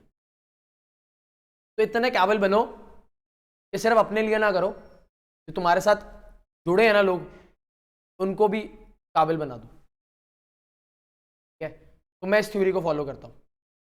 अगर मेरे को मैं कहीं पर हेल्प कर सकता हूँ ना किसी की, I will do the help. ठीक है? तो इतने काबिल बनो कि अगर तुम ग्रो कर रहे हो तो तुम्हारे साथ तुम्हारा यार भी ग्रो करे। हमारे पास क्या होता है, स्टार्टिंग में क्या होता है, हम एक दूसरे की लेग पुलिंग करते हैं। ना करो यार, मिलके पढ़ो, ज्वाइंटली स्टडी करो, उसका प्रोग्रेस देखना कितना प्रोग्रेस, तुम कहाँ के कहाँ निकल जाओगे। तो पाओ ना यार, पढ़ लिया यार, मैंने पढ़ लिया, तेरे को नहीं समझ आया, पकड़, इसका लॉजिक ये है, इसके पीछे ये है। उसका जो आधा पौना घंटा लगना था ना, तुमने उसका सेव कर दिया। और वो भी इन बैक तुम्हें कुछ ऐसा सब्जेक्ट होगा ना, तुम्हें बताएगा भाई ये ऐसे कर ले। दैट इज, तुम वो सब्जेक्ट को लाइटर वेट में लिख कर जाओगे।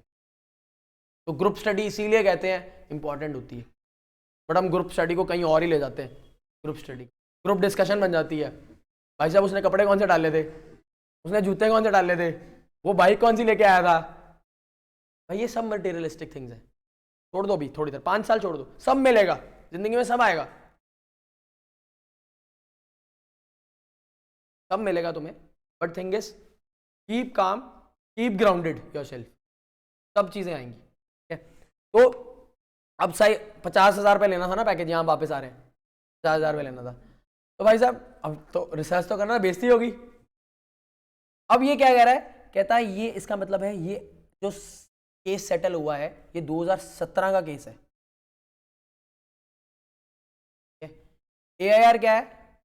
All Indian income tax ruling, income tax rule,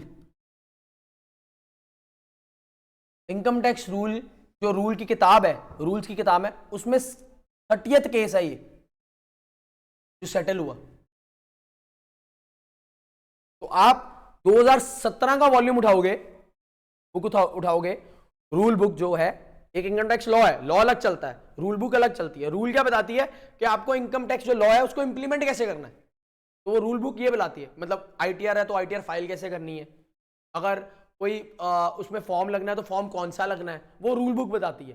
तो रूल बुक को खोलोगे, रूल बुक को निकालोगे, उसमें वो 2017 का सेटल्ड केस, वो भी कौन सा 30th केस, जो 30th केस इसको सेटल हुआ है, वो पढ़ोगे तो वो निकल आएगा।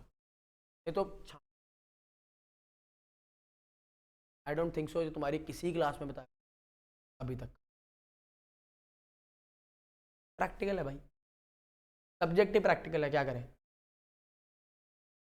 मैं ये नहीं कह रहा कोई टीचर इज एफिशिएंट और not, the teachers are more efficient than me, मैं सबसे कम एफिशिएंट हूँगा इन सब टीचर्स के according. But the thing is, मेरे को अपने आप को निखारना है, तो निखारना इंपॉर्टेंट है। तुम्हें भी अगर निखारना है तो तुम्हें उसको, इन कॉन्सेप्ट को, टॉपिक्स को बार बार पढ़ना पड़ेगा और उसका लॉजिक समझना पड़ेगा, इसके पीछे लॉजिक क्या, बैकग्राउंड क्या है। समझ आया? यहां तक क्लियर है? सेक्शन समझ आ गया?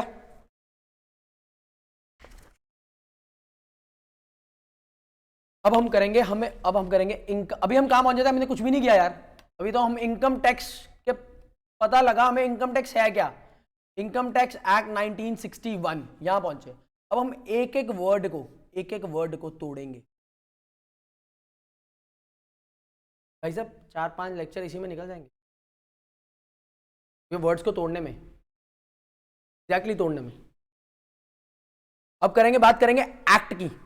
ये एक्ट क्या होता है बताओ भाइयों?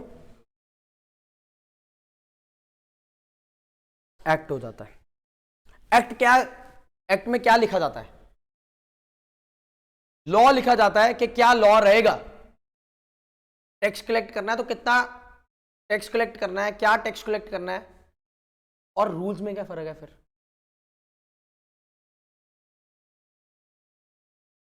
उसको एप्लीकेबल कैसे करना है? तो क्या कहता है, the act contains the provision of law. क्या प्रोविजन रहेंगी लॉ की, लॉ में क्या प्रोविजन रहेगी वो सारा एक्ट बताता है, ठीक है? और जो रूल्स है वो इंप्लीमेंटेशन ऑफ लॉ बताता है। क्या कह रहा है, एक्ट जो है, एक्ट और रूल्स में फर्क क्या है? एक्ट और रूल्स में, रूल्स इंप्लीमेंटेशन ऑफ लॉ की बात करता है। लिखना लिख लो, इट्स योर विश, लिखना है लिख लो। रूल्स क्या बताता है? इंप्लीमेंटेशन ऑफ लॉ, मतलब कौन से डॉक्यूमेंट अटैच होने हैं, कौन सा डॉक्यूमेंट किसके साथ कैसे अटैच होगा, वो सारी चीजें बताता है, ठीक है? और जो एक्ट है contains the provision of law, the provision of law.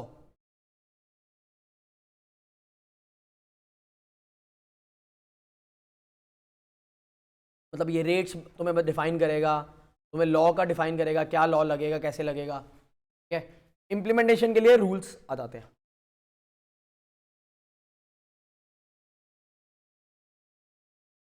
तो डिफरेंस सिर्फ स्पेलिंग का नहीं है रूल्स और एक्ट में, दोनों ही अलग अलग चीजें। क्लियर? अब हमने बात की थी सेक्शन की, तो सेक्शन क्या कंटेन कर रहा है? प्रोविजन ऑफ लॉ, ये कंटेन कर रहा है सेक्शन। एक वर्ड आता है प्रोविजो एंड प्रोवाइडेड, आपने लॉ में पढ़ा होगा, प्रोविजो और प्रोवाइडेड, क्या मतलब है इसका? एक्सेप्शन।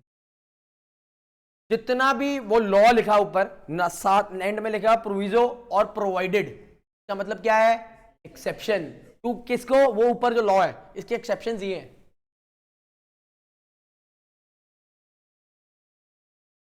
प्रोविजो और provided, exception to the section. फर्क समझ आया सेक्शन में और प्रोविजन में?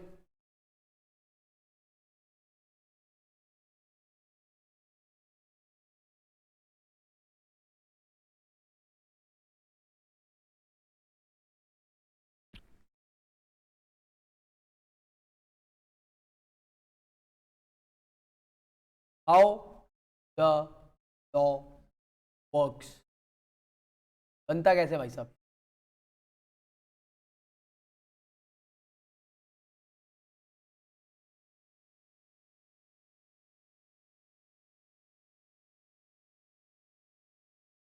आइडिया किसी के पास कैसे लॉ बनता है? ड्राफ्ट, कहाँ ड्राफ्ट बनता है, कौन बनाता है?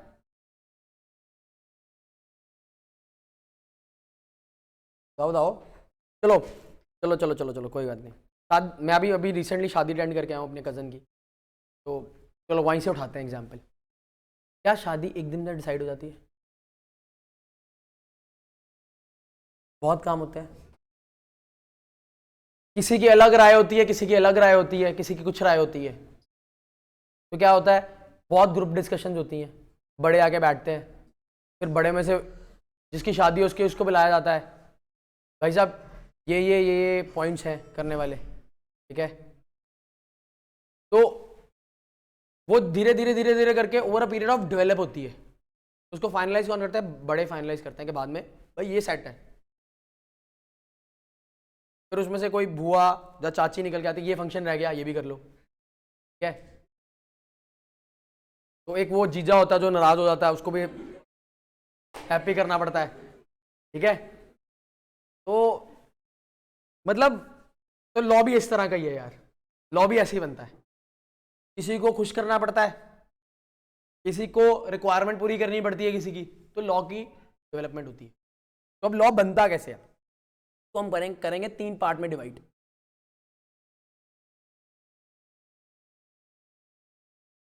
पहला है law makers,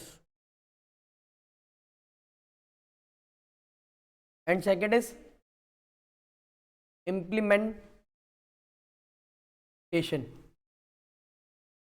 and third is interpreter.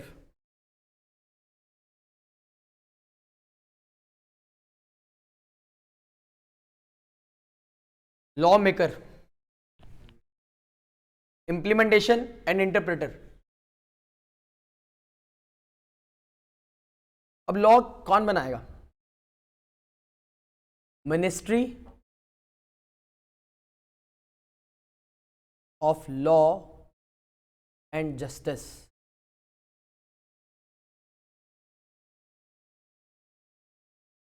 ये भाई साहब ये लॉ बनाते हैं, तो शॉर्ट फॉर्म में लिख सकते हो MOLJ.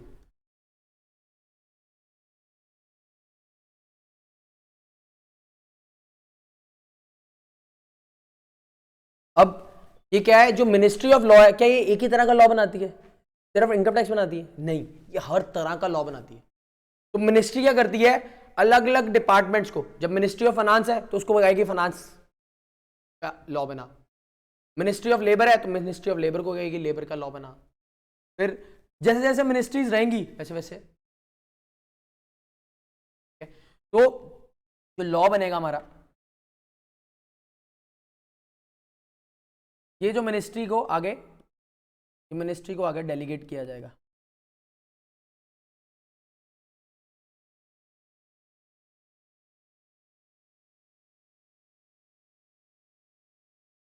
रेलेवेंट मिनिस्ट्री को डेलीगेट कर दिया जाएगा.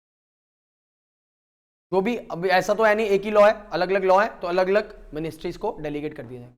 तो मिनिस्ट्री क्या करेगी,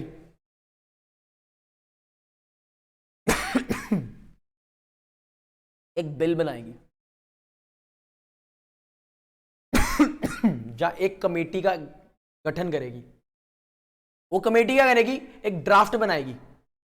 वो ड्राफ्ट को क्या कहते हैं, ड्राफ्ट को कहते हैं पिंक शीट.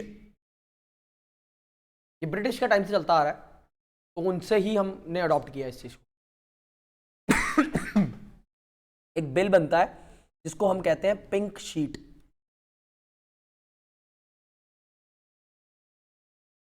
यह है ड्राफ्ट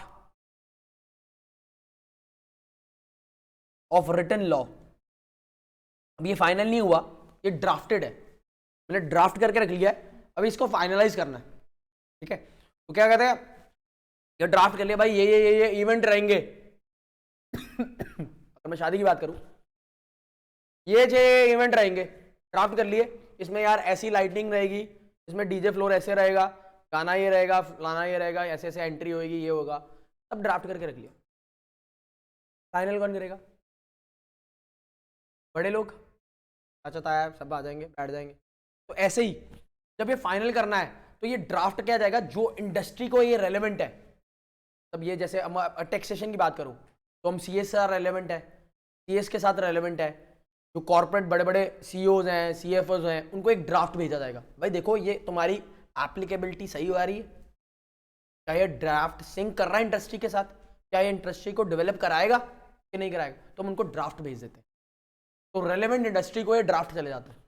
तो जब वो ड्राफ्ट चले जाता है तो वो अपनी सजेशंस, अपनी फीडबैक्स उस ड्राफ्ट को के साथ अटैच करके भेजते हैं, तो उसको कहते हैं व्हाइट शीट.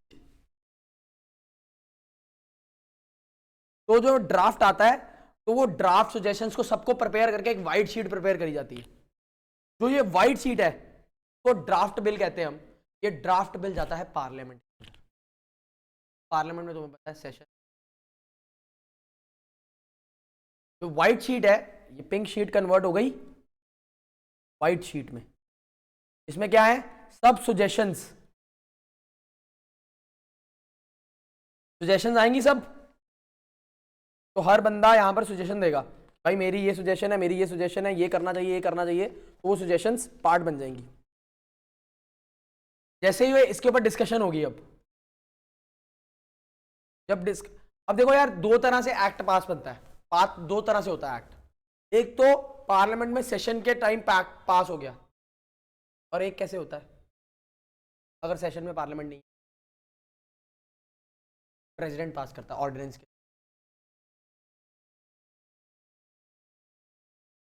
सब याद आएगा रे, सब याद आएगा। ऑर्डिनेंस पढ़ा था ना, promulgate ordinance, article 123 of president constitution. तो भाई साहब कौन जो तुम पढ़ के आए हो ना, वो यहां यहां कहीं ना कहीं रिलेट करता है, तो छोड़ना नहीं है भाई साहब, भी पढ़ा हुआ तो कैरी करना है साथ में। जहां क्लिक टूटा वहां दुर्घटना थी, तो दुर्घटना नहीं होने देनी अपने साथ। भाई तुम अपनी गाड़ी के खुद ड्राइवर हो, तुम हैवीवेट ड्राइवर हो, कैसे ड्राइवर तुम्हें देखना है। तुम ड्राइवर तुम खुद हो, तुम्हें तुम्हारी लाइफ कोई और ड्राइव नहीं करता, तुम खुद ड्राइव करते हो अपनी लाइफ। तुम्हें डिसाइड करना तुम्हें किस डायरेक्शन में जाना है, रिवर्स गियर लगाना है कि फ्रंट गियर लगाना है। पहाड़ों में 5वें गियर पे चलाओगे तो चलेगी गाड़ी? नहीं चलेगी ना, पहले गियर पे चलती है, जब दूसरे गियर पे चलेगी चलेगी। ठीक है, तो तुम्हें डिसाइड करना है जाना किस साइड है। तो ये ड्राफ्ट बन गया, ये तुम लोगों से सजेशन ली जाती है, मतलब जो इंडस्ट्री में एक्सपर्ट्स हैं उनसे सजेशन ली जाती है। तो ड्राफ्ट बन के पार्लियामेंट में आ गया, तो जब पार्लियामेंट में आ गया तो प्रेसिडेंट क्या करेगा, अपनी सेंड दे देगा। जब पार्लियामेंट में डिस्कशन हो गई, सब कुछ हो गया, तो प्रेसिडेंट क्या दे करेगा, सेंड देगा। जो असेंट दे दी प्रेसिडेंट ने, साइन मार दिया, तो क्या बन जाएगा, एक्ट।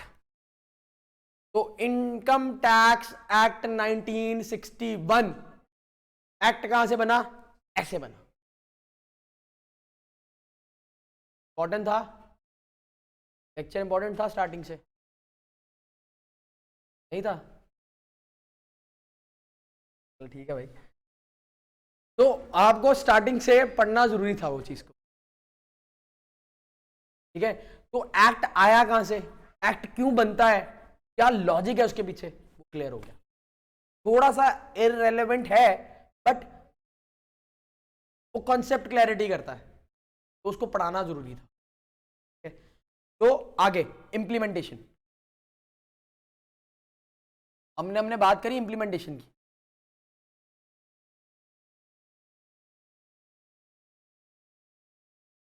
इंप्लीमेंट कौन कराएगा लॉ को, गवर्निंग बॉडीज। कौन सी दो थी, सीबीडीटी एंड सीबीआईसी। तो ये दो बॉडीज क्या करेंगी, इंप्लीमेंट कराएंगी एक्ट को। तो जो भी एक्ट हम बनाएंगे उसको इंप्लीमेंट ये दो बॉडीज कराएंगी। तो जो अब ये दो बॉडीज कराएंगी, तो यहां पर आता है rules,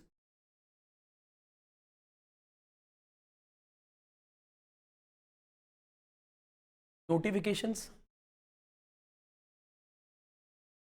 and third one is circulars.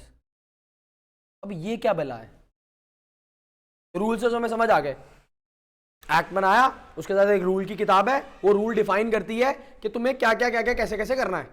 अब ये रूल समझ आ गए, नोटिफिकेशंस और सर्कुलर्स क्या बला है, बोलो भाई।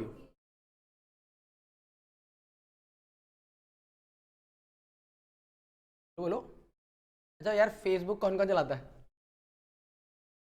इंस्टाग्राम कौन कौन चलाता है, सब चलाते हैं। स्नैपचैट कौन कौन चलाता है, सब चलाते हैं। तो एक टिक करके जब नोटिफिकेशन फोन पे दिखती है तो वो क्या है, आपको इंटीमेशन करे कुछ चेंज आया, किसी ने डीपी चेंज करी तो क्या करती है, नोटिफिकेशन आपको डालती है। किसी ने स्टोरी डाली तो मैं नोटिफिकेशन डालती है, तो क्या है, notification, intimation of any change. जब कोई इंटीमेशन करनी हो किसी चेंज की तो उसको कहते हैं नोटिफिकेशन। तो ऐसे ही जब लॉ में कोई चेंज करना हो तो क्या आएंगे, थ्रू नोटिफिकेशन आएगा।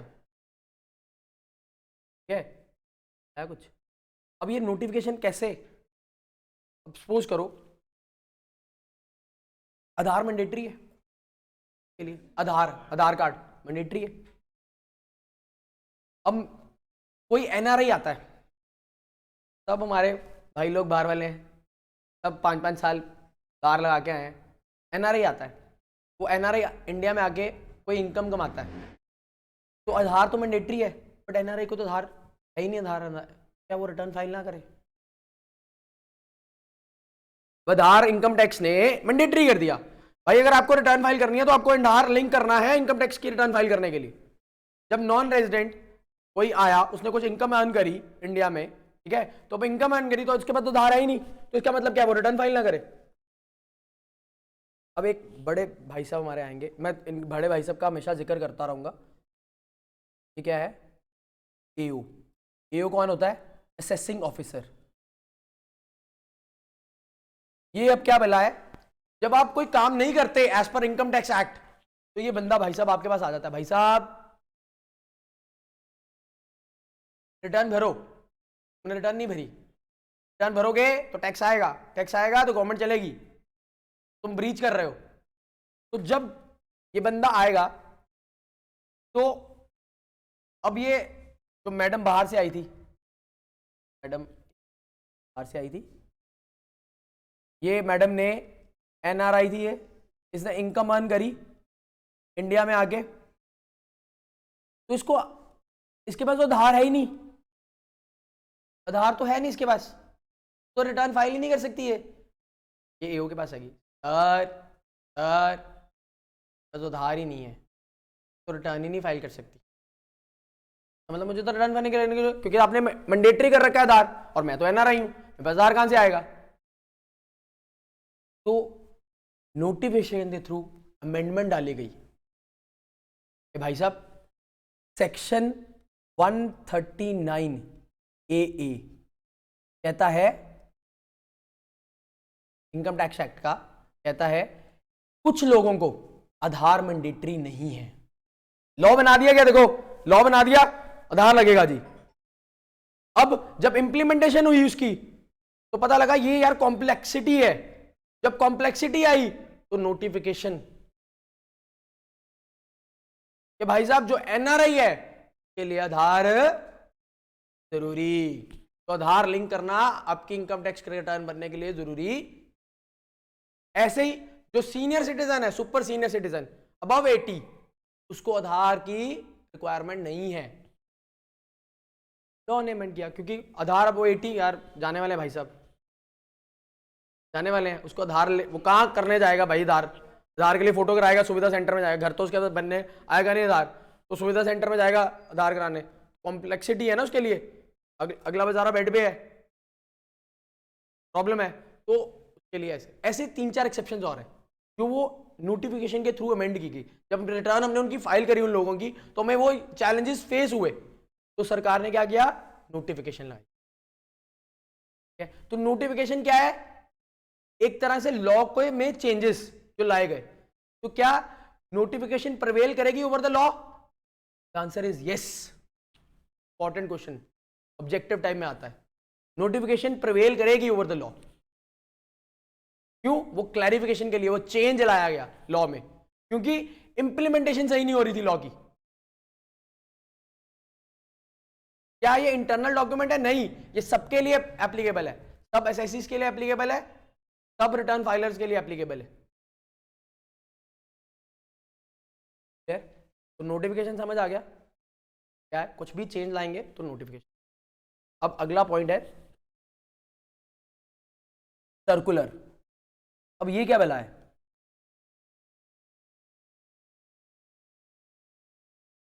क्या भला है? बोलो बोलो, जो माइंड में आ रहा है बोलो यार, बिंदास होके बोलो, मतलब डरो ना यार। हाँ, नोटिस, अच्छा जी, और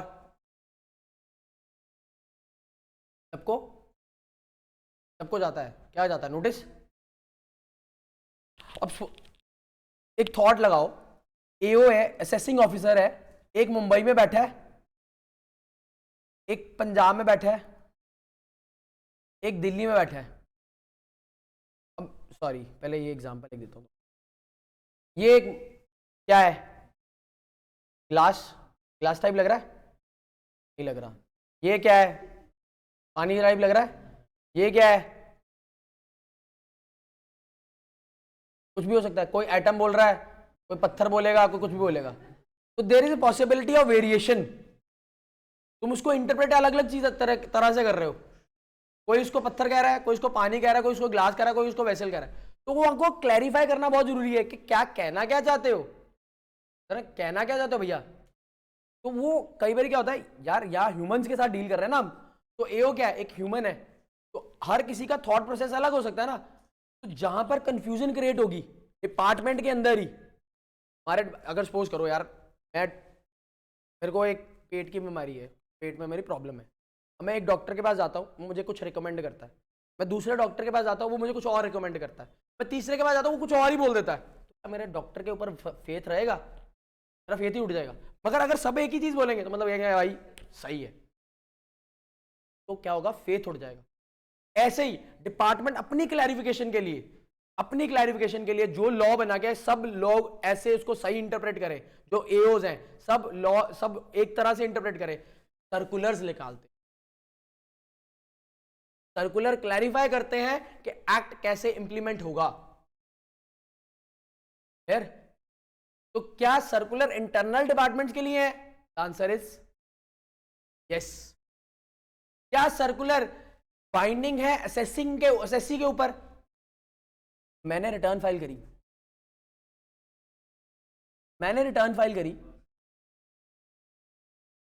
यार, मैंने एक रिटर्न फाइल करी, ठीक है, मेरे को लगा यार इसकी इंटरप्रिटेशन ऐसी होनी चाहिए, तो मैंने रिटर्न फाइल कर दी। जब मैंने रिटर्न फाइल करी तो जो एसएससी था, मैंने रिटर्न फाइल करी, अब मेरे को इंटरप्रिटेशन थी कि इसको लॉ को इस तरह इंटरप्रेट करना है, तो मैंने उसको अकॉर्डिंगली फाइल कर दी। बट जो इंटरनल सर्कुलर आया था, क्या वो मेरे पे बाइंडिंग था? तो डिपार्टमेंट की क्लैरिफिकेशन के ऊपर था ना, तो देयर मे बी मेरा ओपिनियन और उनका ओपिनियन डिफर कर सकता है। तो क्या वो सर्कुलर मेरे पे बाइंडिंग है? The answer is no. क्या नोटिफिकेशन मेरे पे बाइंडिंग है? The answer is yes. तो ये तुम्हारा ऑब्जेक्टिव में आ जाता है, क्या नोटिफिकेशन बाइंडिंग है एसएससी के ऊपर? The answer is yes. क्या सर्कुलर बाइंडिंग है? नहीं। अगर सर्कुलर कोई होगा, सर्कुलर कोई निकला होगा, तो मैं क्या करूंगा? अगर मेरे को लगता है वो मेरे साथ सिंक नहीं कर रहा, तो मैं क्या करूंगा? मैं अपील कर दूंगा कोर्ट में जाके, क्योंकि मेरे को लग रहा है इसकी इंटरप्रिटेशन कुछ और होनी चाहिए। तो वो डिपार्टमेंट वाला बंदा आएगा, मैं आऊंगा, मेरा वकील आएगा, डिपार्टमेंट का वकील आएगा, दोनों लड़ेंगे, कोर्ट जो डिसाइड करेगा वो फाइनल हो जाएगा।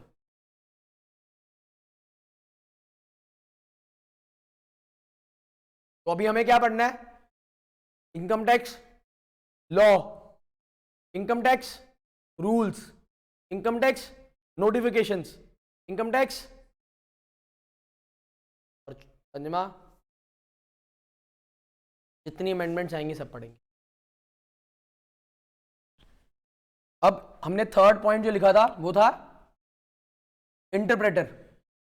अब कुछ मैंने तुम्हें क्लैरिफाई कर दिया यहां पर ही। जब हम लॉ को इंटरप्रेट करते हैं तो क्या होता है, चीजें tend to change. For example, अगर मेरा कोई लिख दिया this particular act is for the benefit of companies, law बनाया उसमें कंपनीज लिख दिया, क्या मैंने कंपनी सिर्फ कंपनी लिख दिया? तो कंपनी में फॉरेन कंपनी भी कवर होगी, इंडियन कंपनी भी कवर हो गई, दोनों कवर होगी कंपनीज। अब वो कहेगा, जब मैंने उस लॉ को फॉलो कर लिया, एक फॉरेन कंपनी रन कर रहा था, मैंने उस लॉ को फॉलो कर लिया, उसके लिए मेरे को 10 लाख रुपए का टैक्स का बेनिफिट हो गया। जब केस खुला तो उसने कहा भाई ये तो बेनिफिट सिर्फ डोमेस्टिक कंपनी के लिए था, सिर्फ डोमेस्टिक कंपनी के लिए बेनिफिट था। तो कहेगा, मैं कहूंगा भाई साहब कहां लिखा था डोमेस्टिक? आपने तो सिर्फ कंपनी लिखा था, तो कंपनी मींस डोमेस्टिक भी। जब ये कोर्ट में जाएगा केस तो हम फाइट करेंगे, कौन जीतेगा? मैं जीत जाऊंगा, क्योंकि कंपनी लिखा है। तो क्या आएगा, या तो नोटिफिकेशन आएगी या अमेंडमेंट होगी लॉ में, थ्रू किसके? Through case laws. तो फाइट क्या होगी? पहले क्या आएगी?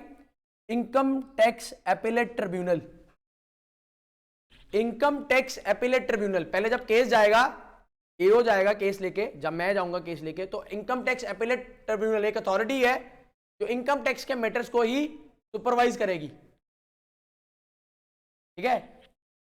तो अब इसके बाद जब वो अथॉरिटी से डिसीजन से मैं सेटिस्फाइड नहीं हूंगा, तो मैं कहां जाऊंगा? कोर्ट में जाऊंगा, high court and then supreme court. जो सुप्रीम कोर्ट का जो फाइनल होगा वो लॉ बन जाएगा। तो लॉ, इनकम टैक्स एक्ट में हम क्या क्या पढ़ेंगे? पहला लॉ, दूसरा रूल्स, तीसरा नोटिफिकेशन, चौथा सर्कुलर्स, पंजवा छठवां केस लॉज। तो 6 के 6 पार्ट है हमारे सिलेबस के, तो इनकम टैक्स कंप्लीट होता है। तो इसीलिए क्या है, डायनेमिक है, चेंजिंग है, जैसे जैसे चलते जाओगे वैसे वैसे चेंज होता रहेगा। तो आज की क्लास मैं यहीं स्टॉप कर रहा हूं।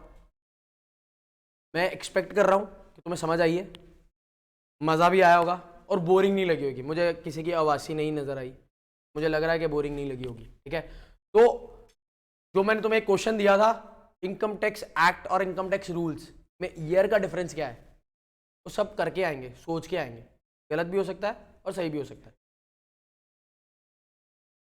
अगर तुम दोबारा से टॉपिक को रिवाइज करोगे तो तुम्हें आंसर मिल जाएगा, इसी टॉपिक में आंसर है, नहीं छुपा है। ठीक है, thank you for today, was your first class. This basic class रहेगी, हम 4-5 दिन लगाएंगे बेसिक्स के ऊपर, जो क्या है पकड़ में आ जाए, बेसिक्स हो जाएंगे, फिर हम फ्लो में चलेंगे। ठीक है।